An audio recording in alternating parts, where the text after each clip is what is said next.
సొంతగడ్డ మహబూబ్ నగర్ లో DK అరుణకు shock తప్పదా? ఇప్పటి వరకు పొలిటికల్ జేజమ్మగా పేరు తెచ్చుకున్న డీకే అరుణ ఇక పాలమూరు నుంచి బాగా పీకాల్సిందేనా? మహబూబ్ నగర్ లో ప్రస్తుతం కనిపిస్తున్న సీన్ చూస్తే ఇదే నిజమయ్యేలా కనిపిస్తోంది.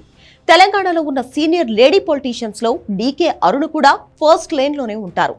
దాదాపు దశాబ్ద కాలంగా రాజకీయాల్లో ఉన్న డీకే అరుణను ఇప్పుడు మహబూబ్ నగర్ లో ఓటమి భయం వెంటాడుతోందట.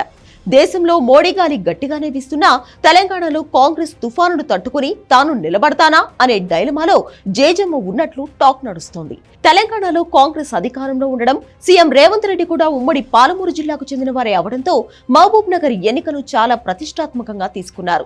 పేరుకు వంశీచంద్రెడ్డిని ఇక్కడ అభ్యర్థిగా ప్రకటించినా ఈ స్థానాన్ని గెలిచే బాధ్యత పూర్తిగా రేవంత్ రెడ్డి తీసుకున్నారు.